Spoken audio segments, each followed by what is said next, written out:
Hello friends, welcome to GATE Academy plus. This is Ranjan और मैं आपके साथ आज फिर से आ गया हूँ लेके अपना next theorem, that is Thevenin's theorem. So now in our module number 1 we will be talking today about Thevenin's theorem.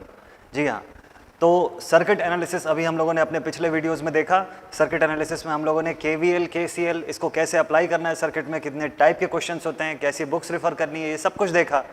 अब आज हम जाएंगे अपने फर्स्ट मॉड्यूल के ही अगले पार्ट में, और इस पार्ट में हम सीखेंगे कि नेटवर्क रिडक्शन थ्योरम्स को कैसे अप्लाई किया जाता है, क्या होते हैं ये थ्योरम, इनकी क्या इंपॉर्टेंस है सर्किट के अंदर। इस पर्टिकुलर वीडियो में मैं आपसे बात करने वाला हूँ इन थ्योरम्स के बेसिक के बारे में। सबसे पहले बेसिकली दो टाइप के हम थ्योरम्स के बारे में बात करेंगे, थेवेनिन्स थ्योरम और नॉर्टन्स थ्योरम में। इस पर्टिकुलर वीडियो के अंदर मैं सिर्फ थेवेनिन्स थ्योरम के बारे में अगर बात करूँ आपसे, तो थेवेनिन्स थ्योरम की थोड़े डिटेल में जाएंगे हम लोग, उसके बेसिक स्टेप्स देखेंगे कि क्या क्या स्टेप होते हैं उसको सॉल्व करने के, किसी न्यूमेरिकल पे अप्लाई करने के, एंड देन इसके अंदर किस टाइप के न्यूमेरिकल होते हैं, तो उन बेसिक टाइप के न्यूमेरिकल्स पे जाएंगे, उन पे अप्रोच सीखेंगे, कुछ एक दो अलग अलग वैरायटी के न्यूमेरिकल बनाएंगे जो काफ़ी इंपॉर्टेंट न्यूमेरिकल है मेरे अकॉर्डिंग। तो इन सारे न्यूमेरिकल्स पे हम जाएंगे, अप्रोच करना सीखेंगे और थेवेनिन्स थ्योरम की बेसिक्स में भी डिटेल में जाएंगे। सो आई होप कि आप लोगों के जो भी डाउट्स होंगे इस वीडियो से रिलेटेड, इस थेवेनिन्स थ्योरम से रिलेटेड, वो इस वीडियो से आप क्लियर कर पाएंगे। तो इसी के साथ आइए शुरू करते हैं थेवेनिन्स थ्योरम। तो सबसे पहले मैं आपको कुछ बेसिक बता दूं थेवेनिन्स थ्योरम के बारे में। जैसा कि मैं बार बार बोलता हूं कि थेवेनिन्स थ्योरम या Norton's theorem they are all the network reduction theorems. तो ये बोलने का मतलब क्या है? पहली चीज़, नेटवर्क रिडक्शन बोलने का मतलब है कि जैसा आपने पिछली दो वीडियोस में अगर मेरे देखा होगा, पिछले 2 या 3 वीडियोस में, तो आपने देखा होगा कि मैं KVL KCL अप्लाई करने की बात कर रहा था आपसे। कहीं पे भी मैंने ये आपसे नहीं बोला कि KVL और KCL अप्लाई करके हम इस सर्किट को छोटा कर रहे हैं, सर्किट को सिंप्लीफाई करके कोई दूसरा सर्किट बना रहे हैं। ऐसा कुछ नहीं किया हम लोग क्या किए, उसी एग्जिस्टिंग सर्किट के अंदर लॉज अप्लाई किए और उन लॉज का यूज़ करके हम इंपॉर्टेंट जो भी गिवन क्वांटिटीज थी उसको कैलकुलेट किए। सर्किट वहीं का वहीं था, सर्किट की कॉम्प्लेक्सिटी वैसे ही थी। अब मैं बात करने वाला हूं आपसे सर्किट की कॉम्प्लेक्सिटीज को भी कम करने की बात। यानी क्वांटिटी तो हम कैलकुलेट कर ही रहे हैं, स्पेसिफिक क्वांटिटी डेफिनेटली कैलकुलेट कर रहे हैं, लेकिन इसके साथ साथ किसी गिवन इलेक्ट्रिकल सर्किट की कॉम्प्लेक्सिटीज को रिड्यूस करते जा रहे हैं, और उस सर्किट को अब हम ट्रांसफॉर्म करेंगे into another circuit that should be it's simplified form. तो थेवेनिन्स सर्किट, तो थेवेनिन्स थ्योरम जो है काफ़ी इंपॉर्टेंट थ्योरम है इस पॉइंट ऑफ व्यू से, सर्किट के सिंप्लीफिकेशन के पॉइंट ऑफ व्यू से, जहाँ पे कि थेवेनिन्स थ्योरम ये स्टेट करता है कि अगर आपके पास कोई गिवन इलेक्ट्रिकल नेटवर्क है जो कि लीनियर बाइलैटरल एलिमेंट से मिलकर बना हुआ है, तो इररिस्पेक्टिव ऑफ इट्स कॉम्प्लेक्सिटी, वो चाहे कितना भी कॉम्प्लिकेटेड क्यों ना हो, आप उस नेटवर्क को सिंप्लीफाई कर सकते हैं into a Thevenin's equivalent circuit where a voltage that is Thevenin's voltage VTH should be connected in series with Thevenin's resistance RTH and these two elements will be connected in series with the load resistance RL। तो आइए सबसे पहला काम ये करते हैं कि इसको समझने से पहले सबसे पहले इसको मैं लिखता हूँ आपके लिए, ताकि आप चाहें तो इसको नोट कर सकें और इसे वर्ड बाय वर्ड बिल्कुल ईजिली आप समझ सकें। तो सबसे पहले देखते हैं थेवेनिन्स थ्योरम, इसका स्टेटमेंट बताता हूँ मैं आपको कि कैसे लिखा जाता है, क्या होता है थेवेनिन्स थ्योरम का बेसिक स्टेटमेंट। तो आइए देखते हैं थेवेनिन्स थ्योरम का बेसिक स्टेटमेंट जो मैंने यहाँ पे लिख कर रखा हुआ आप लोगों के लिए। चलिए आइए इसको मैं रीड कर देता हूँ quickly. According to the Thevenin's theorem, any linear bilateral network can be simplified irrespective of its complexities, must be reduced or can be reduced into a Thevenin's equivalent circuit where the Thevenin's equivalent circuit will consist of the Thevenin's open circuit voltage VTH in series with the Thevenin's resistance RTH along with the load resistance RL. So what is the need of this Thevenin's theorem? Importance क्या है इस Thevenin's theorem का? देखिए खासियत ये है, network reduction theorem की जरूरत तब पड़ती है जब कोई भी गिवन इलेक्ट्रिकल सर्किट इतना कॉम्प्लिकेटेड हो जाए कि उससे आपको अगर एनालिसिस कंडक्ट करना है, आपको क्वेश्चंस अगर सॉल्व करने हैं, तो बहुत दिक्कत जाने लग जाए। एक पर्टिकुलर ब्रांच से आपको अगर एक क्वांटिटी निकालनी हो, उसकी वैल्यू कैलकुलेट करनी हो, तो इतने सारे रिपीटेटिव एनालिसिस करने पड़ेंगे आपको कि इसकी कॉम्प्लेक्सिटी के कारण आपका क्वेश्चन बहुत बड़ा हो जाएगा और छोटे से एक पोर्शन की वैल्यू चाहिए थी।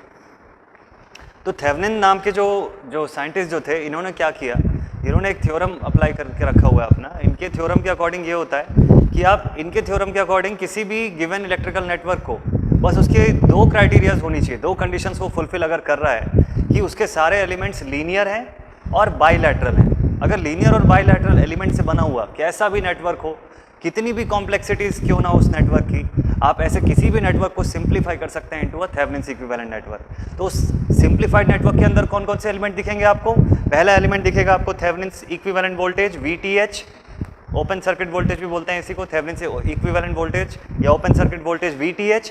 उसके साथ सीरीज में लगा हुआ दिखेगा आपको थेवेनिन्स इक्विवेलेंट रेजिस्टेंस RTH, और ये सब सीरीज में कनेक्टेड होंगे किसके साथ? लोड रेजिस्टेंस RL के साथ। और जब ऐसा सर्किट आप क्रिएट करेंगे तो देखते हैं सबसे पहले तो ये सर्किट दिखता कैसा है। इस सर्किट के अंदर जो सबसे पहला आपको VTH दिखेगा, थेवेनिन्स इक्विवेलेंट वोल्टेज या ओपन सर्किट वोल्टेज भी बोलते हैं इसी को। कुछ बुक्स में आपको VOC के नाम से मिल जाएगा, ये ओपन सर्किट वोल्टेज के नाम से। Then Thevenin's resistance RTH and connected in series with the load resistance RL। Load resistance यानी वही रेजिस्टेंस जिसको आपको क्वेश्चन में जिसके अंदर पूछा गया होगा कि इस पर्टिकुलर पॉइंट पे इस पर्टिकुलर रेजिस्टेंस से कितनी करंट जा रही है वो कैलकुलेट करो, that resistance is our load resistance. तो जब आप इस सर्किट में रिड्यूस कर देंगे किसी गिवन सर्किट को, इन दैट कंडीशन आप इस सर्किट से करंट निकाल सकते हैं जो लोड रेजिस्टेंस के अंदर से फ्लो हो रही है करंट, जिसको बोलते हैं हम लोग load current IL। So you can calculate the value of IL by using the Thevenin's identity VTH upon RTH plus RL। थोड़ा अगर ध्यान देंगे आप इस इक्वेशन पे तो देख सकते हैं कि this is nothing but Ohm's law, I is equal to V upon R। देखिए I is equal to V upon R total.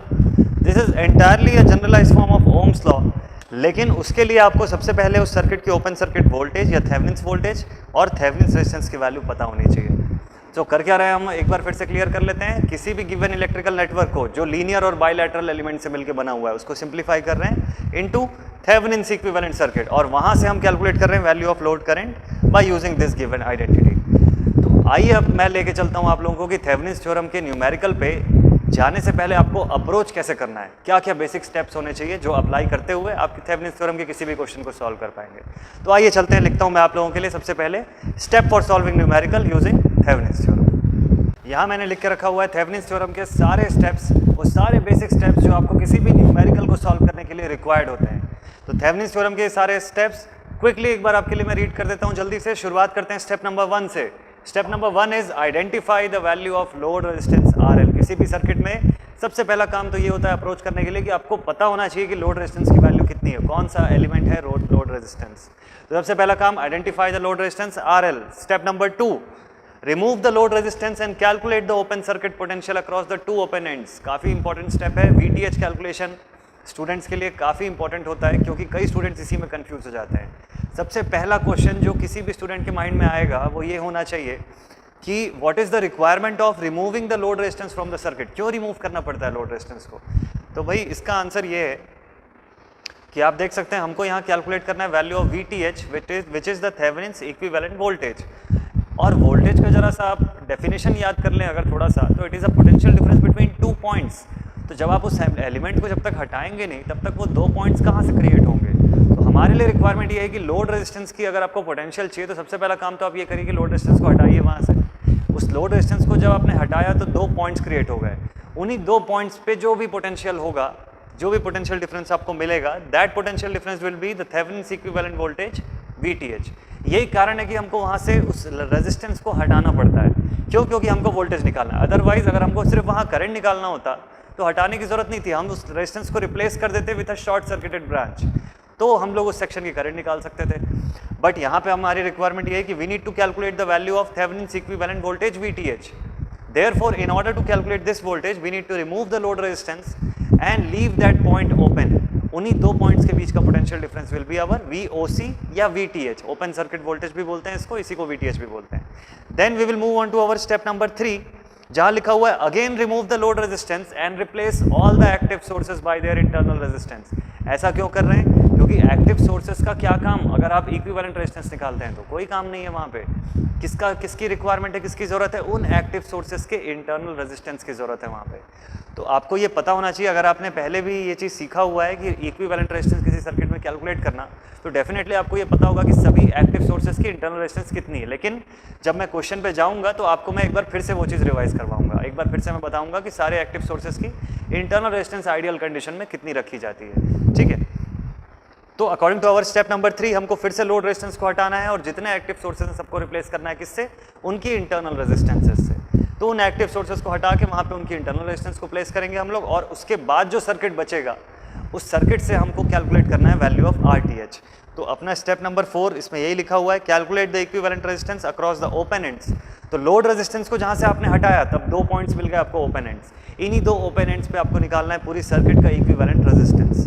ठीक है, तो वही लिखा हुआ है पॉइंट नंबर 4 पे, calculate the equivalent resistance across the open ends, this will be the Thevenin's equivalent resistance RTH, यही वैल्यू ऑफ रेजिस्टेंस जो होगा दैट विल बी RTH।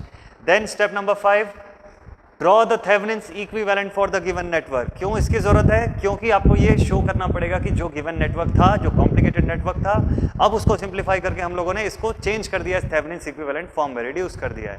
इसके लिए स्टेप नंबर 5 की रिक्वायरमेंट होती है। Then our step number 6, calculate the load current IL by using the identity. Then last step ये होता है हमारा जहां से लोड करंट IL कैलकुलेट करना होता है by using the Thevenin's identity VTH upon RTH plus RL।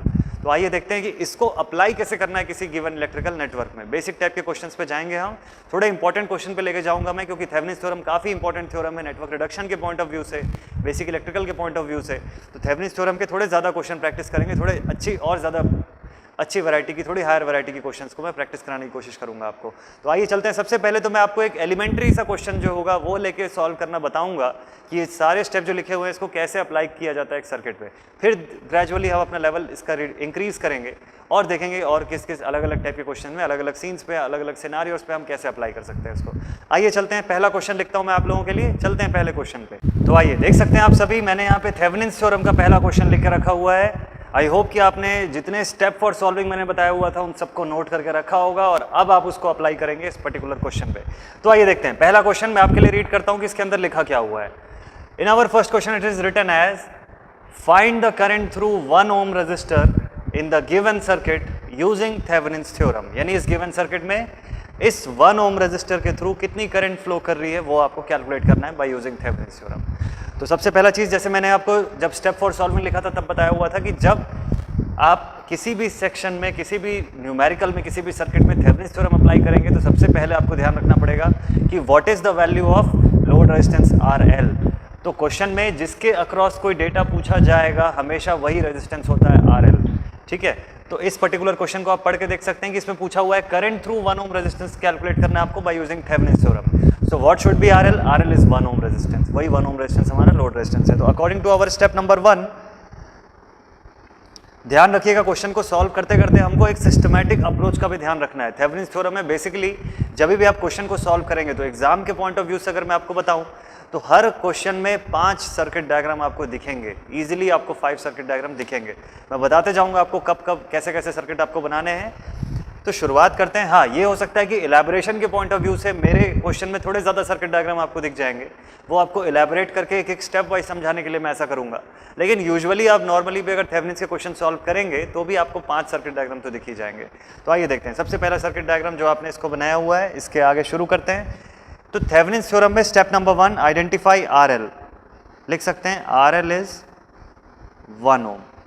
First step complete, RL की वैल्यू आइडेंटिफाई कर लिया आपने कि लोड रेजिस्टेंस कितने ओम का है। चलते हैं सेकंड स्टेप पे। In our second step it is written as, remove the load resistance and calculate the open circuit voltage VTH for the 2 open ends. तो एक काम करते हैं, रिमूव कर देते हैं RL को। So now I will write it as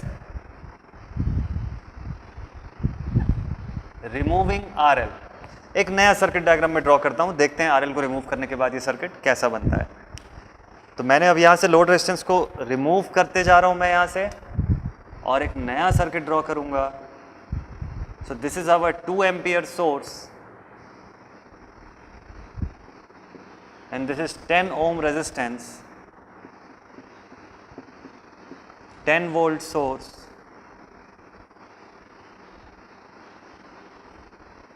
then इसके बाद 5 ओम रेजिस्टेंस। लेकिन इसके आगे वाली जो ब्रांच है इसको हमने रिमूव कर दिया यहां से।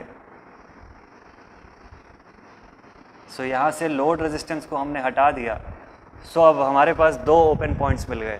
इन पॉइंट्स की आप नेमिंग कर सकते हैं अपने according, point A, point B, और ये रिमेनिंग सेक्शन में से पॉइंट A और B के बीच का पोटेंशियल डिफरेंस कैलकुलेट करना है हमको।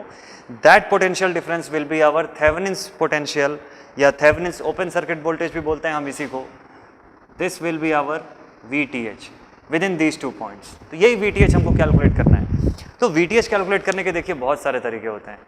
हमने लास्ट टाइम KVL भी पढ़ा हुआ है, KCL भी पढ़ा हुआ है। आप जिस तरीके से चाहें आप अप्रोच कर सकते हैं। आप चाहें तो इस पॉइंट पे KCL अप्लाई कर सकते हैं इन 2 सेक्शंस पे और वहाँ से भी वोल्टेज निकाल सकते हैं।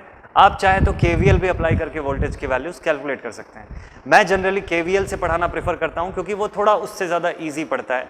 अपना अपना अप्रोच होता है हर किसी का। आप चाहे तो KCL से बना सकते हैं, मैं कोशिश करूंगा। देखिए KCL से तो आप बना सकते हैं, ये बहुत ईजी है इन दोनों सेक्शंस पे बनाना, लेकिन KVL से बनाने में अगर किसी स्टूडेंट को डाउट जाता है, किसी को साइन कन्वेंशन की दिक्कत ज़्यादा जाती है, तो मैं कोशिश करूंगा कि मैं KVL से ही बनाऊँ सारे क्वेश्चंस को, सो दैट अगर आपके माइंड में साइन कन्वेंशन कैसा लेना है उसको लेकर प्रॉब्लम जा रही होगी तो वो उस चीज़ से क्लियर हो जाए। तो इस पे KVL से अगर मैं अप्रोच करूं तो पॉइंट A से B तक सबसे पहले मुझे एक पाथ चाहिए जो A से B तक की सर्किट को कंप्लीट करे, और उस पाथ में जितने एलिमेंट्स होंगे सबको वोल्टेज सोर्स में कन्वर्ट करना है मुझको। तो सबसे पहले अगर मैं पाथ की बात करूं तो point A to B we are having a 5 ohm resistance and then directly we are having point B। तो अगर सबसे शॉर्टेस्ट पाथ की बात करूं तो point A to B we are having only one element in this path, तो इसी को कन्वर्ट करना सबसे ईजीएस्ट पार्ट होगा। लेकिन ज़रूरी नहीं है कि आप इसी से जाएं, आप चाहें तो इस सेक्शन से भी जा सकते हैं। ज़्यादा इजी हमको इससे पड़ेगा तो हम 5 ओम से ही जाएंगे, क्योंकि इसको अगर कन्वर्ट आप करेंगे एक ही सिंगल एलिमेंट है, डायरेक्टली कन्वर्ट हो सकता है ये। अगर आपको इस 5 ओम रेजिस्टेंस को वोल्टेज सोर्स में कन्वर्ट करना है, वोल्टेज के फॉर्म में कन्वर्ट करना है, तो definitely it will represent a voltage drop, क्योंकि ये रेजिस्टेंस है। तो वोल्टेज ड्रॉप में दो चीज़ की क्वेश्चन है, दो चीज़ की प्रॉब्लम है। क्या प्रॉब्लम है इसके अंदर? प्रॉब्लम ये है कि वोल्टेज ड्रॉप जब बनाएंगे तो साइन कन्वेंशन कैसा रखेंगे, पॉजिटिव कहाँ ड्रॉ करना है, नेगेटिव कहाँ ड्रॉ करना है, पहला क्वेश्चन। दूसरा क्वेश्चन ये है कि इसकी वैल्यू कैसे कैलकुलेट करेंगे। तो इसका क्विक सा आंसर है, बिल्कुल सिंपल सा आंसर है कि अगर आपको ओम्स लॉ पता है तो आप इजीली वोल्टेज कैलकुलेट कर सकते हैं। V = I × R। अगर आपको R की वैल्यू की जगह 5 ओम पुट करेंगे और करंट इस ब्रांच की आपको कोई बता दे तो इजीली आप उस पॉइंट की वोल्टेज निकाल सकते हैं। तो सबसे पहला काम ये करते हैं कि हम लोग इस ब्रांच की करंट निकालते हैं। तो करंट निकालने से पहले एक काम करते हैं कि अगर मैं KVL से अप्रोच करने वाला हूं तो सबसे पहला काम मैं ये कर लूंगा कि मैं मैश एनालिसिस कर लूंगा। तो एक्चुअल में अप्रोच क्या होना चाहिए आपका? सबसे पहले लोड रेजिस्टेंस आइडेंटिफाई किया। दूसरा अप्रोच क्या होना चाहिए आप लोगों का? लोड रेजिस्टेंस को रिमूव करने के बाद जितने मैश बचते हैं सब में मैश एनालिसिस कर लीजिए। तो यहाँ मेरे पास 2 मैश बचते हैं, मैश एनालिसिस कर लेता हूँ मैं यहाँ पे। तो applying KVL in these 2 meshes, again clockwise direction में मैंने करंट अज्यूम कर लिया। आप चाहें इसको उल्टा भी अज्यूम कर सकते हैं, एंटी क्लॉकवाइज डायरेक्शन में, जैसा मैंने अपने वीडियो में पहले बताया हुआ है। यह एंटायरली आपके पॉइंट ऑफ व्यू से है कि आप जैसा चाहें इसको अज्यूम कर सकते हैं, बस जो भी अज्यूम करेंगे यूनिफॉर्म रखिए। अगर आप एंटी क्लॉकवाइज अज्यूम कर रहे हैं वो भी यूनिफॉर्म रखिए। फिलहाल अगर मैंने क्लॉकवाइज अज्यूम किया तो मैश 1 में मैं ऐसा लिख सकता हूं कि देखिए यहाँ डायरेक्टली करंट सोर्स की वैल्यू गिवन है। So I can write the value of I1 = 2 ampere. I1 सीधे सीधे मिल गया, इसके लिए कोई इक्वेशन बनाने की जरूरत नहीं है हम लोगों को। For our mesh number 2 we will write the equation as +10 for the source of EMF, then -10 I2 - I1 and then -5 I2 = 0। इसके लिए इक्वेशन बना लिया मैंने। चूंकि I1 की वैल्यू पहले ही पता है 2 एम्पियर, उसको पुट कर दूंगा तो I2 की वैल्यू इसी सेम इक्वेशन से निकल के आ जाएगी। सॉल्व कर देते हैं थोड़ा और। तो -10 I2 -5 I2 = -15 I2, -10 और -I1 ये हो गया +10 I1 = -10। देन इसके बाद I1 की वैल्यू 2 एम्पियर्स पुट कर देता हूं मैं यहाँ पे। तो this whole thing will become +20, equal to के उस साइड भेजूंगा तो दैट विल बिकम -20। तो इसको डायरेक्टली लिखा तो -15 I2 = -10 -20। कंबाइन करके अगर एक साथ लिख दें दोनों को तो दिस इज -30, तो -30, ठीक है। सो I2 = 30/15, that is = 2 ampere. I2 की वैल्यू डायरेक्टली आ गई हमारे पास। देख सकते हैं 5 ओम रेजिस्टेंस से जाने वाली करंट इज I2, यही चाहिए था हमको, ये निकल के आ गया। I2 की वैल्यू 2 एम्पियर लिख लेते हैं यहाँ पे। Now we are having I2 = 2 ampere और I1 की वैल्यू पहले ही पता थी, ये भी 2 एम्पियर था। तो अब सॉल्व करना शुरू करते हैं क्वेश्चन को। अब हमको चाहिए यहाँ पे अगर हम VTH निकालना चाहते हैं तो A से B तक जो 5 ओम का रेजिस्टेंस है, बिल्कुल ध्यान से समझिएगा इस पॉइंट को। A से B तक जो 5 ओम का रेजिस्टेंस है इसके अंदर से कुछ करंट जा रही है, और अगर ये रेजिस्टेंस है तो डेफिनेटली वोल्टेज ड्रॉप होगा उसके अक्रॉस, और अगर वोल्टेज ड्रॉप होगा तो साइन कन्वेंशन कैसा होता है? This is the sign convention of voltage drop. ये साइन कन्वेंशन हमको यहाँ पे भी मिलना चाहिए अगर ये 5 ओम का रेजिस्टेंस है तो देख लेते हैं करंट कौन सी जा रही है इसके अंदर। Current is I2 current. ये I2 करंट जिस पॉइंट पे एंटर कर रही है, तो देख सकते हैं आप यहां से होते हुए ये I2 करंट इस पॉइंट पे एंटर कर रही है इस रेजिस्टेंस में। तो जिस पॉइंट पे ये करंट एंटर करती है that point should be on a higher potential.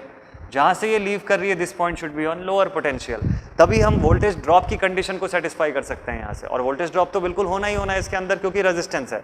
सो इस वोल्टेज ड्रॉप की कंडीशन के हिसाब से हमको पता चल गया कि इसके अंदर जो पोटेंशियल बनेगा वो वोल्टेज ड्रॉप कैसा दिखेगा, उसकी पोटेंशियल कैसी बनने वाली है। और एक काम करते हैं, जो नया वोल्टेज इक्विवेलेंट हम बनाने वाले हैं उसको पहले ड्रॉ कर लेते हैं। तो नया वोल्टेज इक्विवेलेंट एक ड्रॉ करेंगे, तो यहाँ लिखते हैं सबसे पहले VTH। VTH भी भाई एक वोल्टेज है तो डेफिनेटली उसकी भी कुछ पोटेंशियल होगी, कहीं हायर पोटेंशियल होगी, कहीं लोअर पोटेंशियल होगी। ड्रॉ कर लेते हैं अपने अकॉर्डिंग वहाँ पे। This is point A and B। Now for 5 ohm resistance, जैसा कि मैंने यहाँ बना के रखा हुआ है, ऊपर पॉजिटिव और यहाँ नेगेटिव, सेम वैसे ही ड्रॉ कर लेते हैं इसके लिए भी। ठीक, अब एक ही चीज बच गया कि इस पॉइंट की पोटेंशियल कैसे कैलकुलेट करेंगे। तो सिंपल सा थिंग है, ओम्स लॉ अप्लाई करना है आपको, that is V = I × R। Simply आपके पास रेजिस्टेंस की वैल्यू 5 है, करंट इस सेक्शन के अंदर से जा रही है I2 दैट इज 2 एम्पियर। करना कुछ नहीं है, वोल्टेज निकालने के लिए 2 × 5 कर लीजिए, दैट इज = 10 वोल्ट, और वैल्यू पुट कर देते हैं वहाँ पे। लिख देता हूँ मैं यहाँ पे, इसकी पोटेंशियल, इस पॉइंट की पोटेंशियल ड्रॉप इज 10 वोल्ट्स। और अब VTH निकाल लेते हैं हम यहाँ से। तो VTH निकालने के लिए बिल्कुल सिंपल सा फॉर्म करना है आपको, इसके अंदर क्लॉकवाइज डायरेक्शन में इक्वेशंस बना लेना है आपको। तो क्लॉकवाइज डायरेक्शन में अगर मैं देखूँ तो इसको लिखूंगा मैं -VTH + 10 = 0। Therefore VTH = 10 volts. So this is our Thevenin's equivalent voltage VTH। ये कैलकुलेट कर लिया हम लोगों ने। अब आगे बढ़ते हैं अपने नेक्स्ट पॉइंट पे, जहाँ पे हमको कैलकुलेट करना था RTH, Thevenin's equivalent resistance RTH। इसके लिए क्या लिखा हुआ था स्टेप में, एक बार आप चाहे तो क्विकली पढ़ सकते हैं। वहाँ लिखा हुआ था कि again remove the load resistance and replace all the active sources by their internal resistance. यानी एक बार फिर से आप रिमूव कर दीजिए लोड रेजिस्टेंस को, एक नया सर्किट ड्रॉ करिए, लेकिन वहाँ जितने भी एक्टिव सोर्सेज हैं वो सब रिप्लेस हो जाएंगे अपनी इंटरनल रेजिस्टेंस से। तो यहीं पे क्वेश्चन आता है कि एक्टिव सोर्सेज यानी कौन कौन से सोर्सेज और उनकी इंटरनल रेजिस्टेंस आइडियली क्या होती है। तो active sources basically voltage source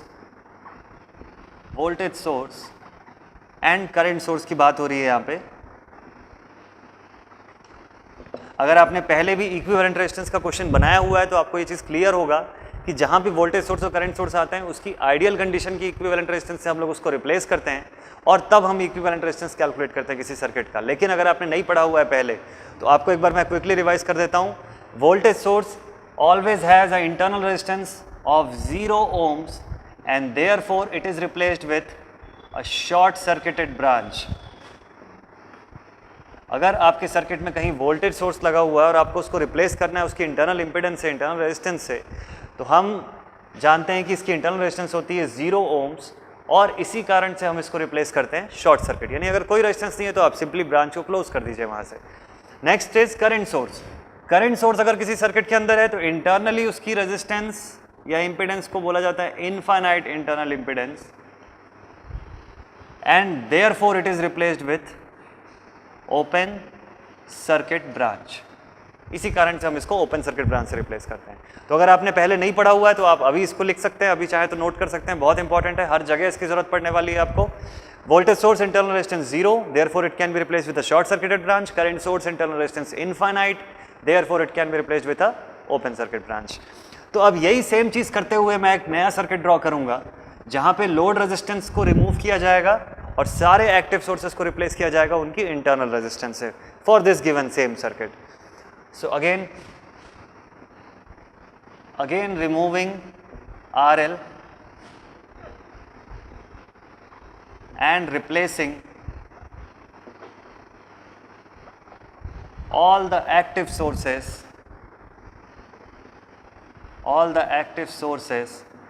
by their internal resistance। तो यही करने वाले हैं हम अभी।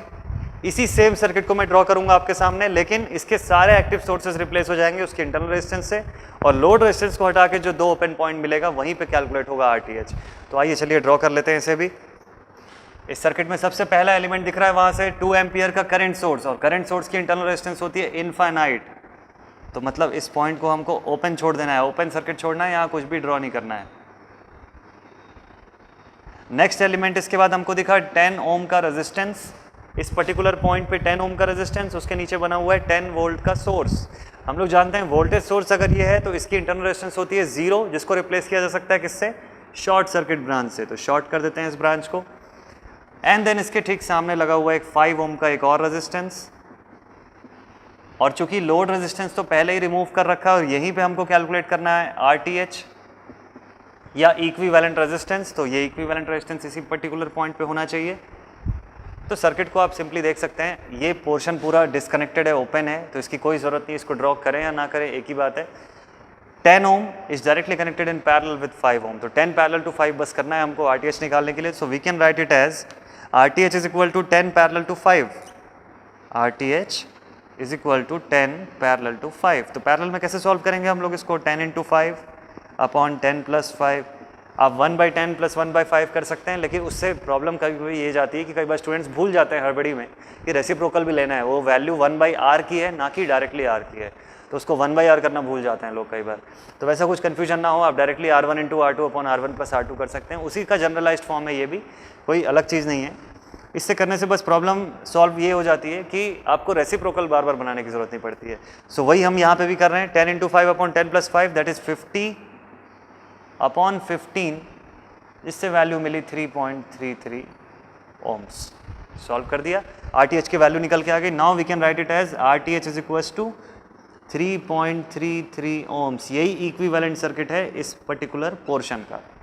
तो अब देखिए हमारे पास क्या क्या चीज़ आ चुका है, VTH आ चुका है, RTH की वैल्यू आ चुकी है। So now moving on forward towards our next step. Next step में क्या लिखा हुआ है, नेक्स्ट स्टेप में लिखा हुआ है कि जब आपने VTH और RTH कैलकुलेट कर लिया, then you have to draw the Thevenin's equivalent of the given circuit. क्यों? सो दैट कि आप बता सकें कि इस कॉम्प्लिकेटेड नेटवर्क को आपने सिंप्लीफाई किया थेवेनिन्स नेटवर्क में। तो ड्रॉ कर लेते हैं। So now the Thevenin's equivalent circuit will B this VTH जिसकी वैल्यू है 10 volt, connected in series with RTH जिसकी वैल्यू है 3.33 ohms, along with the series combination or series connection of RL जिसकी वैल्यू है 1 ohm, and from this circuit now we will be calculating the value of load current IL by using the Thevenin's identity। तो यहाँ से इस circuit से calculate कर लेते हैं IL by using the identity VTH upon RTH plus RL। इसी के अंदर बस करना कुछ नहीं है, वैल्यू पुट कर देना है हमको। तो VTH की वैल्यू 10, RTH की वैल्यू 3.33 और RL की value 1, and from this circuit we will get the value of IL as 2.31 amperes, and this is our final answer। यही वैल्यू हमको कैलकुलेट करनी थी यहाँ से। तो देख सकते हैं आप थेवेनिन्स थ्योरम में एक एक इंडिविजुअल स्टेप को कैसे सीक्वेंशियली हम लोगों ने इस पर्टिकुलर गिवन क्वेश्चन में अप्लाई किया हुआ है। ध्यान रखने वाली बात कहाँ पे थी, साइन का ध्यान रखना है आपको, कैसे साइन अप्लाई करना है, कैसे डायरेक्शन देखते जाना है, हर रेजिस्टेंस में वोल्टेज ड्रॉप होती है तो कहाँ पॉजिटिव कहाँ नेगेटिव लगाना है उसका ध्यान रखना है आप लोगों को, और स्टेप वाइज आप सॉल्व करते जाएंगे, कभी कंफ्यूजन नहीं होगा, कभी क्वेश्चन गलत होने के कोई चांसेस नहीं होंगे। बिल्कुल सिंपल थ्योरम है ये, ईजिली आप इसको सॉल्व कर सकते हैं। ये जो मैं आपको वैरायटी बता रहा हूँ ये बिल्कुल एलिमेंट्री वैरायटी है, जिसके अंदर जब आपने ऐसा ये VTH निकालने का स्टेप लगाया तो एक ही करंट जा रही है इस रेजिस्टेंस के अंदर। अब मैं नेक्स्ट क्वेश्चन पे आपको लेके चलूँगा, इसका थोड़ा सा और एडवांस वर्जन है, थोड़ा सा और डिफिकल्ट लेवल पे है, लेकिन उसकी खासियत क्या रहेगी कि वहाँ पे एक से ज़्यादा करंट सोर्स यानी दो इंडिविजुअल मैश करंट्स उसी पर्टिकुलर ब्रांच के अंदर से जाती हुई दिखेंगी, और उस कंडीशन में कैसे साइन कन्वेंशन यूज़ करना है, कैसे साइन कन्वेंशन लगाना है, वहीं पे कई बार स्टूडेंट्स गलती कर देते हैं। तो मैं इसीलिए ऐसा क्वेश्चन लेके आऊँ वहाँ पे ताकि उस चीज़ को भी हम क्लियर कर सकें। तो फिलहाल आप यहाँ देख सकते हैं थेवेनिन थ्योरम मैंने अप्लाई करके रखा हुआ है इस क्वेश्चन पे, एक एक स्टेप वाइज आप चाहें तो इसको नोट कर सकते हैं, अपने कॉपी में बना के देख सकते हैं आप। और इसी के साथ साथ चलिए चलते हैं अपने सेकंड क्वेश्चन पे, जहाँ मैं थोड़ा सा इससे और एडवांस लेवल का एक क्वेश्चन आपको सॉल्व करके दिखाऊंगा। आइए चलते हैं, क्वेश्चन लिखता हूँ मैं आपके लिए। तो आइए देखते हैं सबसे पहले थेवेनिन थ्योरम का ये क्वेश्चन। पिछला क्वेश्चन जैसा कि मैंने आप लोगों को बताया कि बिल्कुल एलिमेंट्री क्वेश्चन था, जहाँ पे बेसिक अप्रोच हम लोगों ने करना सीखा और जितने भी सारे जो स्टेप फॉर सॉल्विंग हम लोगों ने लिख कर रखा हुआ था उन सबको अप्लाई करना सीखा। ये क्वेश्चन थोड़ा खास है, एक पॉइंट पे बताऊंगा क्या इसमें इंपॉर्टेंट है, क्यों मैंने इस क्वेश्चन को सेलेक्ट किया हुआ है, और काफ़ी इंपॉर्टेंट क्वेश्चन भी है ये। तो आइए देखते हैं। सबसे पहला काम मैं ये करता हूँ कि क्वेश्चन रीड कर देता हूँ ताकि आपको समझ में आ जाए क्या पूछा हुआ है इस क्वेश्चन में। क्वेश्चन में लिखा हुआ है find the current through 50 ohm resistor by using the Thevenin's theorem. ये रहा 50 ओम रजिस्टर, इसके थ्रू करंट निकालने को बोला हुआ है by using the Thevenin's theorem. तो अप्रोच हमारा बिल्कुल वैसे का वैसा ही है जैसा अभी तक करते आए हैं, जैसा अपन ने स्टेप फॉर सॉल्विंग में सीखा हुआ है। क्वेश्चन क्यों खास है बताऊंगा बीच में। शुरू करते हैं सबसे पहले अप्रोच से, सबसे पहले आते हैं इसके सोल्यूशन पे। तो देखते हैं अपने स्टेप नंबर 1 में हम लोग जानते हैं ये लिखा हुआ है कि according to our step number 1 we need to identify the value of load resistance RL। तो इस क्वेश्चन में जिस रेजिस्टेंस के अक्रॉस कोई वैल्यू निकालने को बोला जाए वही रेजिस्टेंस होता है हमारा लोड रेजिस्टेंस। आते हैं सोल्यूशन पे। In our solution first thing that we will write is that value of RL is 50 ohm. सबसे पहले RL को आइडेंटिफाई कर लिया 50 ohm. Now next step, second step, remove the RL को अब रिमूव करना है, एक नया सर्किट ड्रॉ करना है। तो चलिए एक काम करते हैं, रिमूव कर देते हैं RL को। क्यों रिमूव कर रहे हैं? क्योंकि हमको VTH की वैल्यू चाहिए, that is Thevenin's equivalent voltage या open circuit voltage VTH। So now removing RL to calculate VTH। तो मैं आपको एक नया सर्किट बना के दिखाता हूं कि ये RL को रिमूव करने के बाद ये कैसा दिखेगा। ये सर्किट अब थोड़ा सा चेंज हो जाएगा और अब कुछ ऐसा दिखना शुरू होगा।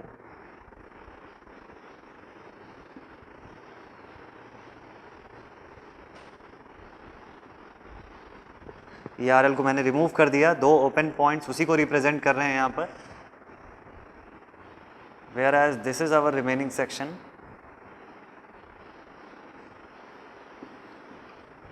of 20 volt, then this is our 10 ohm resistance, this 20 ohm resistance, similarly this 20 ohm and this 25 ohm। RL को रिमूव कर दिया तो दो पॉइंट मैंने बना दिया, point A and point B। ठीक है, तो जैसा कि हम लोग जानते हैं, मैं जिस तरीके से क्वेश्चन बनाता हूँ मैं यूजुअली कोशिश करता हूँ कि KVL के से ही क्वेश्चन बनाऊँ, सो दैट कि अगर आपको साइन कन्वेंशन की दिक्कत जा रही है तो वो आप क्लियर कर सको। KCL से आप नॉर्मली सॉल्व कर सकते हो, चाहे तो क्वेश्चन को आप KCL अप्लाई करके डायरेक्ट भी बना सकते हैं। मैं आपको अप्रोच बताऊंगा कि अब आप इस पे KVL कैसे अप्लाई करेंगे और कैसे इसका VTH कैलकुलेट करेंगे। सो अब एक चीज़ हम लोग जानते हैं कि what should B VTH should be the voltage between these two points, इसी को VTH बोलते हैं। यही कैलकुलेट करके निकालना है हमको।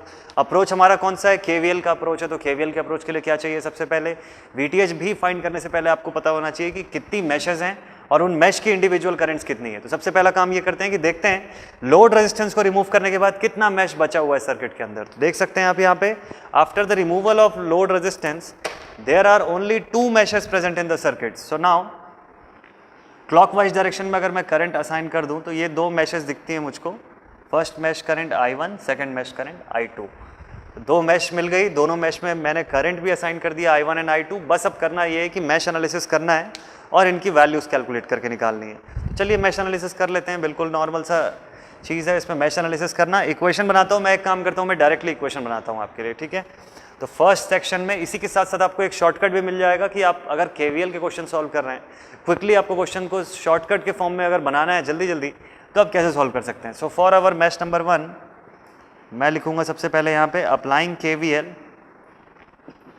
इन मैश 1। अब मैश 1 के सारे एलिमेंट्स का टोटल कर देते हैं। एक काम करते हैं, वोल्टेज सोर्सेस को छोड़ के सारे रेजिस्टेंस को ऐड कर देते हैं। 20 and 1 10, sorry 20 and 10 that is 30। सो सबसे पहले मैं लिखूंगा -30 I1 प्लस जितने एलिमेंट शेयर होते हैं दूसरे मैश के साथ, that is 20 and 10 30 I2 is equal to constant term. Constant में अगर मैं इक्वल टू के इस साइड लिखता तो मैं लिखता +20, इक्वल टू के दूसरे साइड जब भेजा तो this same thing will become -20 और डायरेक्टली मिल गई इक्वेशन 1। तो अगर आपका KVL का कंसेप्ट बेसिक क्लियर है तो आप कोशिश कर सकते हैं, आप इस शॉर्टकट पे भी जा सकते हैं, आप डायरेक्टली सॉल्व कर सकते हैं। कोई ज़रूरत नहीं आपको एक एक स्टेप पूरा लिखते हुए कि 20 I1 - I2 10 I1 - I2, ये सब करने की ज़रूरत नहीं पड़ेगी। हालांकि आप उससे भी बना सकते हैं, अगर आपके बेसिक्स क्लियर नहीं है तो थोड़ा सा आप इसको समझने के पॉइंट ऑफ व्यू से भी आप इससे पहले वाला स्टेप भी चाहते तो लिख सकते थे, ठीक है। तो डायरेक्टली सॉल्व करते हुए मिल गया पहला इक्वेशन। चलते हैं सेकंड इक्वेशन के लिए। तो सेकंड इक्वेशन बनाने के लिए सबसे पहला चीज़, I1 मैश से कौन कौन शेयर हो रहा है? 10 and 20। तो मैं सीधे लिख दूंगा सबसे पहले 30 I1, देन इसके बाद मैश 2 के अंदर के सारे elements, that is 10 and 20 30, 30 and 20 50 and 20 75 I2, ठीक है। तो इन चारों एलिमेंट्स का मैंने सम कर दिया, 25 20 20 और 10 75 I2 मिल गया। इक्वल्स टू कोई वोल्टेज सोर्स नहीं है यहाँ पे, तो इक्वल्स टू 0 लिख लिया यहाँ पे। This is our equation number 2। देखिए डायरेक्टली मैंने इक्वेशन नंबर 2 बना लिया तो उससे क्या हो गया कि टाइम भी थोड़ा कंज्यूम होने से बच गया, स्टेप्स थोड़े रिड्यूस हो गए और अप्रोच हमारा बिल्कुल सिस्टमैटिक दिख रहा है। तो आप थोड़ा केवीएल जब प्रैक्टिस करना शुरू करेंगे तो ग्रेजुअली आप भी ऐसा बनाना शुरू कर सकते हैं, इसमें कोई बड़ी चीज़ नहीं है, बिल्कुल नॉर्मली बन जाएगा ये। तो डायरेक्टली अपन ने इक्वेशन फ्रेम कर लिया। अब इसी इक्वेशन को सॉल्व कर लेते हैं और value of I1 and I2 calculate कर लेते हैं। So now we can write the value of I1 as 1.11 ampere and इसी मैश से ज़रा वैल्यू ऑफ I2 कैलकुलेट कर लिया तो 0.44 एम्पियर की वैल्यू मिल गई I1 एंड I2 की। तो इस मैश से I1 I2 हम लोगों ने देखिए कैलकुलेट करके रखा हुआ है। अब important thing is to find the value of VTH, most important thing. तो देखिए I1 I2 की वैल्यू को मार्क कर लेते हैं, इसी पे हमको फोकस्ड रहना है। अभी देख के पता चल रहा है हमको कि यहाँ पे I1 is greater than I2। देखिए इसकी ज़रूरत कहाँ पे पड़ती है। So now again I will be drawing another circuit for VTH that will be the equivalent circuit। तो सबसे पहले मेरा काम ये होना चाहिए कि मैं A से B तक अप्रोच अपना सेट कर लूँ कि मैं किस पाथ से होते हुए A से B तक पहुँचने वाला हूँ। सो अगर जैसे कि मैं यहाँ पे आप देख सकते हैं क्लॉकवाइज डायरेक्शन में ही सारा कुछ बना रहा हूँ, तो मैं A से B अगर क्लॉकवाइज प्रीफर करूँ तो मेरा पहला एलिमेंट होगा यहाँ पे 10 ओम का resistance and then second element should be this 20 ohm resistance and then my circuit will be completed on point B। आप चाहें तो पॉइंट A टू B आप इस पाथ से भी जा सकते हैं। This is also an approach, बिल्कुल सही है। वहाँ से भी आपको बिल्कुल सेम वैल्यू मिलेगी, एक पॉइंट का भी चेंज नहीं होगा इसके अंदर से। आप चाहें तो बिल्कुल इससे अलग आप इस सेक्शन से भी एक बार बना के ज़रूर देखिएगा इस क्वेश्चन को। So now for our next approach for A to B, ये पाथ अगर मैंने कंसिडर किया तो VTH कैसा दिखना चाहिए। सबसे पहला काम मैं करता हूँ, VTH को ड्रॉ कर लेता हूँ यहाँ से। तो पॉइंट A और B के बीच में मैंने VTH का साइन कन्वेंशन बना लिया है। This is our point A, this is our point B, this is our VTH। This is imaginary, अपने मर्जी से मैंने अज्यूम करके ऐसा साइन कन्वेंशन लिया है। आप इसका उल्टा साइन कन्वेंशन भी ले सकते थे, ठीक है। जस्ट वैल्यू आपकी नेगेटिव में रहेगी और एट लास्ट आप उसको चेंज कर सकते हैं। तो यहाँ से VTH की वैल्यू दिख गई मुझे। अब पॉइंट A से जब मैं आगे बढ़ा तो पहला एलिमेंट मुझे दिख रहा है 10 ओम का रेजिस्टेंस, लेकिन इस बार पिछले क्वेश्चन से थोड़ा सा अलग है। पिछले क्वेश्चन में जो रेजिस्टेंस था 5 ओम का, वहाँ एक ही करंट जा रही थी I2, यहाँ ऐसा नहीं है। अब यहाँ इस 10 ओम रेजिस्टेंस के अंदर से आप देख सकते हैं दो करंट जा रही है। The first current is I1 current, जो कि आप देख सकते हैं इस पॉइंट से ऐसे होते हुए यहाँ से ऐसे जा रही है। ये इसके फ्लो होने की डायरेक्शन है, इस डायरेक्शन में I1 करंट जा रही है। And the second current is I2, this is the direction of I2 flowing in this circuit. ये अप्रोच है। So this is I2, this is I1, दोनों अपोजिट डायरेक्शन की करंट जा रही है। तो अब इंपॉर्टेंट थिंग इज कि इसकी रिजल्टेंट करंट कैसे निकालें 10 ओम की। तो रिजल्टेंट करंट निकालना बिल्कुल सिंपल है।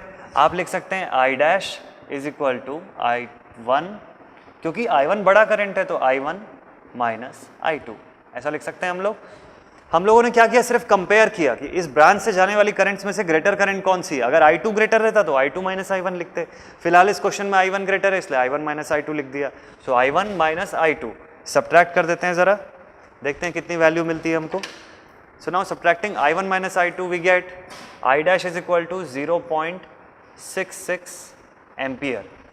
ये 0.66 एम्पियर जो है ये इस ब्रांच का रिजल्टेंट करंट है। ये रिजल्टेंट करंट निकाल रखा है हम लोगों ने। अब हमारे लिए इजी हो जाएगा सर्किट फ्रेम करना और वोल्टेजेस में कन्वर्ट करना। तो चलते हैं। अब सेकंड क्वेश्चन का भी मैं आंसर कर दूं आप लोगों के। जो सेकंड क्वेश्चन आपके माइंड में चल रहा होगा कि जब रिजल्टेंट करंट तो निकाल लिया, वोल्टेज में चलो कन्वर्ट भी कर लेंगे उस करंट को 10 ओम से मल्टीप्लाई करके, बट पॉजिटिव और नेगेटिव कैसे लगाएंगे हम वहाँ पे। जो नया वोल्टेज ड्रॉप हम बनाएंगे उसका पॉजिटिव नेगेटिव कैसे बनेगा। तो सबसे पहले तो ये देखिए, जो नया वोल्टेज बना रहे हैं उसमें करंट कौन सी रिजल्टेंट करंट है, I डैश किसके डायरेक्शन में रहेगी, I1 के डायरेक्शन में, क्योंकि I1 इज ग्रेटर।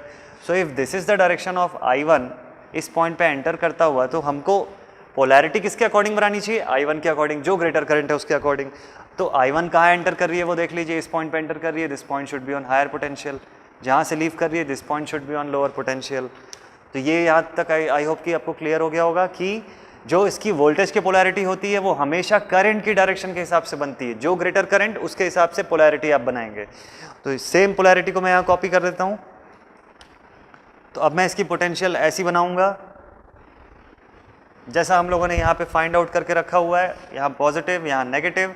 और वोल्टेज की वैल्यू कैलकुलेट कर लेते हैं, 10 इंटू I डैश यानी 0.66 इंटू 10 दैट इज 6.66 वोल्ट्स। आगे बढ़ते हुए क्वेश्चन में नेक्स्ट एलिमेंट इज 20 ओम। 20 ओम में कोई प्रॉब्लम नहीं है, बिल्कुल एक ही करंट जा रही है इसके अंदर से, तो बिल्कुल ज़्यादा सोचने की ज़रूरत नहीं है। I2 करंट जा रही है, ये जिस पॉइंट पे एंटर कर रही है वहाँ प्लस, जहाँ से ये करंट लीव करती है उस पॉइंट पे आपने बना दिया नेगेटिव। तो इसकी पोलैरिटी भी मिल गई है, बस वैल्यू कैलकुलेट करनी है हमको इसकी। ये हो गई इसकी पोलैरिटी। अब 20 ओम करंट है I2 यानी 0.44 एम्पियर, तो ज़रा इसकी वैल्यू देख लेते हैं कितनी मिलेगी हमको। 20 इंटू 0.44 दैट इज 8.88 वोल्ट्स। तो अब आप देख सकते हैं बोर्ड पे कि हम लोगों ने दोनों रेजिस्टेंसेस को वोल्टेज सोर्स के फॉर्म में एक्सप्रेस कर दिया है। तो वोल्टेज सोर्स नहीं है, एक्चुअल में वोल्टेज ड्रॉप्स हैं। रेजिस्टेंस है तो ऑब्वियस थिंग है, दे विल बी शोइंग और representing the voltage drops across them. अब करना बस ये है कि VTH की वैल्यू कैलकुलेट करनी है इनके रिजल्टेंट के फॉर्म में। तो रिजल्टेंट बना लेते हैं क्विकली। रिजल्टेंट के फॉर्म में अगर मैं लिखूं तो this should be plus VTH, clockwise direction में मेंशन कर रहा हूं मैं, तो प्लस VTH, देन इसके बाद plus 6.66, then minus 8.88 equals to 0। Therefore, VTH should be equals to 2.22 volt. बिल्कुल इजीली कैलकुलेट होगा VTH, बिल्कुल कोई मिस्टेक होने के चांसेस ही नहीं है यहाँ पे। अगर आपने पोलैरिटी सही रखा हुआ है, साइन कन्वेंशन प्रॉपर यूज़ कर रहे हैं, तो बिल्कुल गलती हो ही नहीं सकती इसके अंदर। तो यहाँ से VTH निकल के आ गया। Now we will be moving on to our next step, that is calculation of RTH। तो RTH कैलकुलेट करने के लिए हम लोग क्या करेंगे, अगेन रिमूविंग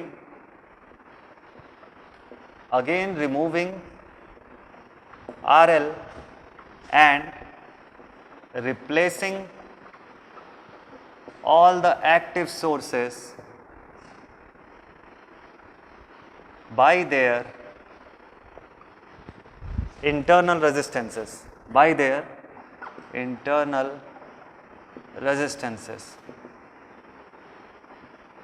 तो मैं अब आपको यही सेम सर्किट इस फॉर्म में बना के बताने वाला हूं। जैसा कि मैंने बोर्ड पे लिखा हुआ है कि अब मैं लोड रेजिस्टेंस को हटाऊंगा और सारे एक्टिव सोर्सेज को रिप्लेस करूंगा उनकी इंटरनल रेजिस्टेंस से।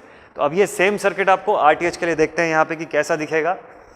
इसी सेम सर्किट में देखिए, सबसे पहले जितने रेजिस्टेंसेज हैं, फॉर एग्जांपल 20 ओम अपने प्लेस पे रहेगा, बिल्कुल चेंज नहीं होगा ये। Then our 10 ohm resistance will still be on its place. 50 ohm resistance हमारा लोड रेजिस्टेंस है, इसलिए हम लोगों ने उसको रिमूव कर दिया यहाँ से। In the same way our 25 ohm resistance and here we are having our 20 ohm resistance, both will remain in their same places. और यहाँ पे देखिए बना हुआ है 20 वोल्ट का सोर्स, वोल्टेज सोर्स। तो चूंकि ये वोल्टेज सोर्स है, मैं इसको रिप्लेस कर सकता हूँ with a short circuit branch, और इस ब्रांच को क्लोज कर दिया मैंने इन दो पॉइंट्स के बीच में। ठीक है, तो ये बन गया हमारा नया इक्विवेलेंट सर्किट। और इसी से हमको कैलकुलेट करनी है value of RTH between these two points. This value of RTH will be the Thevenin's equivalent resistance. अब प्रॉब्लम ये है कि इस क्वेश्चन को कैसे काउंटर किया जाए। अब इसमें से RTH कैसे निकालें, स्टार डेल्टा लगाएं, सीरीज पैरेलल लगाएं, कैसे सॉल्व किया जाए।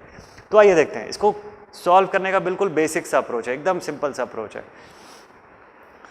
इसी सर्किट को थोड़ा सा आप चाहे तो मॉडिफाई कर लीजिए। कैसे मॉडिफाई करेंगे, देखिए ये जो शॉर्ट सर्किट ब्रांच है ये इन दो पॉइंट्स के बीच में, between these two point X and point Y। ठीक है, तो एक काम करते हैं, इसको मैं इधर से ड्रॉ करूं या इस साइड से ड्रॉ करूं, बोथ विल बी सेम। इसी सेम शॉर्ट सर्किट ब्रांच को मैं चाहूं तो सीधे भी ड्रॉ कर सकता हूं। तो एक काम करते हैं, इसको डायरेक्टली ड्रॉ कर देते हैं, देखते हैं क्या चेंजेस होगा सर्किट के अंदर। तो अब मैं इसी सेम सर्किट को कुछ ऐसा ड्रॉ करता हूं।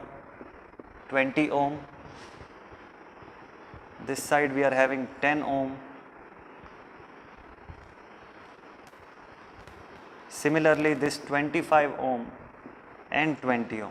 ठीक है, तो जैसा कि मैंने बोला था आपको कि अब इस दो पॉइंट को बस आपको शॉर्ट करना है, चाहे कैसे भी आप शॉर्ट करो, तो कर देते हैं। इस दो पॉइंट को मैं ऐसे सीधे सीधे लाइन एक ड्रॉ करके शॉर्ट कर देता हूँ। ये हो गए दोनों पॉइंट शॉर्ट।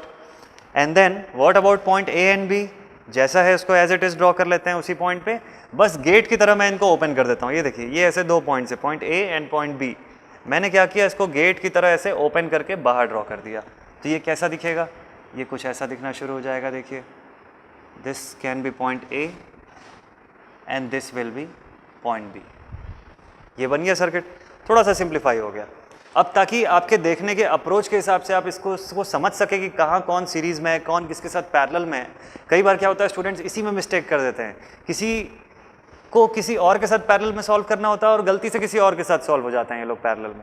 तो अब इसमें से देखिए आपको शायद मे बी आपको ये क्लियर हो रहा होगा यहाँ से कि 10 ओम और 20 ohm both are connected in parallel, similarly 20 and 25 are also connected in parallel. अगर इससे भी नहीं क्लियर हो रहा है तो एक और डायग्राम बताता हूँ, एक थोड़ा सा मॉडिफिकेशन और बताता हूँ, शायद इससे आपको कुछ समझ में आए। इसी सेम डायग्राम को देखिए मैं और एक तरीके से ड्रॉ करके दिखाता हूँ आपको। If this is point A, ये हो गया 10 ओम रेजिस्टेंस जो यहाँ बना हुआ था। इन द सेम वे ये हो गया हमारा 20 ओम का रेजिस्टेंस। सेंटर में मैंने बना दिया शॉर्ट सर्किट, तो इस शॉर्ट सर्किट का मतलब हो गया कि ब्रांच को मैंने यहाँ क्लोज कर दिया इस पॉइंट से, जबकि दूसरे एंड पे हमारे पास फिर से है 20 ओम रेजिस्टेंस और उसके नीचे लगा हुआ है 25 ओम रेजिस्टेंस। अगेन दोनों ब्रांचेस जिस पॉइंट पे मिलते हैं उन पॉइंट्स को भी ज्वाइन कर लेते हैं और यहाँ बनता है हमारा पॉइंट बी। ये इसी का सिंप्लीफाइड सर्किट है, इसी का सिंप्लीफाइड फॉर्म है। आई होप कि अब आपको ये समझ में आ रहा होगा कि मैंने इस सर्किट को इस फॉर्म में कैसे बदल दिया, ये ऐसा कैसे दिखना शुरू हो गया। ठीक है, तो अब यहाँ से तो बिल्कुल क्लियरली विजिबल होगा आपको कि 10 और 20 पैरेलल है, वैसे ही 20 और 25 पैरेलल है। इन दोनों का जो आंसर आएगा वो एक दूसरे के साथ सीरीज में है। हो गया क्वेश्चन सॉल्व यहाँ से। तो चलिए जल्दी से क्विकली अप्लाई कर देते हैं। For RTH it should be 10 parallel to 20 in the first section, 10 parallel to 20, और दूसरे सेक्शन में 20 पैरेलल टू 25, और लास्ट में दोनों का सम कर देंगे तो that value will be RTH। तो सॉल्व कर लेते हैं। 10 पैरेलल टू 20 बिल्कुल इजी सा अप्रोच है। 10 into 20 upon 10 plus 20 that is 6.66 ohms plus 20 parallel to 25 that is 20 into 25 upon 20 plus 25। Solve कर लिया इसको तो मिला हमको 11.11 ओम्स। दोनों को ऐड कर लीजिए, value of RTH is 17.77 ohms. पूरा स्टेप वाइज बिल्कुल सॉल्व करना है। इतनी सारी सर्किट बनाने की आपको ज़रूरत नहीं है, ये सिर्फ मैंने समझाने के लिए बनाया हुआ था आपको। आपको सिंपल सा एक बेसिक सर्किट बनाना है। आप चाहें तो मॉडिफाई करके डायरेक्टली ये सर्किट भी बना सकते हैं या ये सर्किट भी बना सकते हैं। It is entirely upon you. अब इसके बाद आपने RTH कैलकुलेट करते हुए देखा, देखिए यहाँ 17.77 ओम्स की वैल्यू मिल गई। Now moving on to our next approach, next step जो हम लोग किया करते हैं, जहाँ पे हम लोग ड्रॉ करते हैं Thevenin's equivalent of that given network. उस गिवन नेटवर्क का थेवेनिन्स इक्विवेलेंट ड्रॉ करेंगे हम लोग। तो आइए ड्रॉ कर लेते हैं थेवेनिन्स सर्किट। अगेन इस थेवेनिन्स सर्किट में हमारे पास होगा थेवेनिन्स वोल्टेज VTH, जिसकी वैल्यू अभी हम लोगों ने कैलकुलेट किया 2.22 वोल्ट्स। लिख लेते हैं इसको 2.22 volts. Then in series we are having RTH, जिसकी वैल्यू कैलकुलेट किया 17.77 ohms. These two elements are connected in series with the load resistance RL, जो क्वेश्चन के शुरुआत में दिया हुआ है 50 ohms. And from this circuit we will be calculating the value of IL by using the Thevenin's identity. तो Thevenin's identity पे आ जाते हैं जल्दी से। IL is equal to VTH upon RTH plus RL. तो IL is equal to VTH by RTH plus RL, इसी का use कर लेते हैं। तो IL will become equal to 0.032 amperes, and this is what the question was all about. इस question में इसी के बारे में पूछा हुआ था कि how will you calculate the value of IL using the Thevenin's theorem. तो IL की वैल्यू हम लोगों ने कैलकुलेट करके रखा हुआ है। क्वेश्चन की खास बात क्या थी? क्वेश्चन की खास बात ये थी कि इसमें VTH कैलकुलेट करने के समय अप्रोच पे काफ़ी ध्यान देना पड़ा। जब 10 ओम रेजिस्टेंस के अक्रॉस आपको वोल्टेज सोर्स के फॉर्म में पोटेंशियल्स चाहिए थे, तो उसकी साइन कन्वेंशन कैसे रखनी है, उसमें से करंट कैसे कैलकुलेट करना है, पॉजिटिव नेगेटिव कैसे डिसाइड करना है, ये इसके अंदर की खास बात थी। दूसरी चीज़ RTH निकालना भी इसके अंदर इंपॉर्टेंट था। तो हमको सर्किट को अलग अलग तरीके से आइडेंटिफाई करना, इमेजिन करना आना चाहिए। तो हमारे माइंड में ये चीज़ एकदम क्विक रिस्पॉन्स की तरह आ जाएगा कि इसी सर्किट को हम ऐसे देख सकते हैं। तो जब आपको ये सर्किट ऐसा दिखना शुरू हो जाएगा तब आप वहाँ से RTH की वैल्यू भी कैलकुलेट कर लेंगे। तो बिल्कुल सिंपल सा क्वेश्चन था। इस पर्टिकुलर वीडियो में जैसा कि हम लोगों ने डील किया हुआ है थेवेनिन्स थ्योरम में, तो मैं उम्मीद करता हूँ कि आप लोगों का ऐसा कोई पॉइंट होगा जहाँ आपको डाउट्स आ रहे होंगे, जहाँ नहीं समझ में आ रहा होगा या कुछ अप्रोच करने में दिक्कत जा रही होगी। तो आई होप कि आपके वो सारे पर्टिकुलर पॉइंट्स भी क्लियर हो गए होंगे और आपसे थेवेनिन्स थ्योरम के क्वेश्चन बनने लग जाएंगे। ज़्यादा से ज़्यादा क्वेश्चन प्रैक्टिस करेंगे आप तो ज़्यादा चांसेस होंगे कि आपके न्यूमेरिकल जो एग्ज़ाम में आते हैं वो आपसे सीधे सीधे डायरेक्टली बन जाएंगे, आपको बहुत ज़्यादा सोचना नहीं पड़ेगा। जैसा कि मैंने इसको इमेजिन करने आपको बोला, उसको इमेजिन करने में टाइम नहीं लगेगा आपको ज़्यादा, आपको क्विकली दिखना शुरू हो जाएगा वो सर्किट ट्रांसफॉर्म होते हुए। तो आने वाले वीडियो में मैं ऐसा ही बात करूंगा आपसे नॉर्टन्स थ्योरम के बारे में, जो कि हमारा अगला नेटवर्क रिडक्शन थ्योरम है। और अगर आपने अभी तक पिछले वीडियोस नहीं देखे हुए हैं तो जल्दी से देख लीजिए। केवीएल केसीएल इंपॉर्टेंट पॉइंट से बिना उनके हम ये सब चीज़ों को सॉल्व नहीं कर सकते थे ऐसे, तो आप पिछले वीडियोस भी देख लीजिए और बने रहिए हमारे साथ। अगले वीडियो में मिलेंगे हम फिर से एक बार नॉर्टन्स थ्योरम लेके इन मॉड्यूल नंबर 1। तब तक के लिए थैंक यू वेरी मच।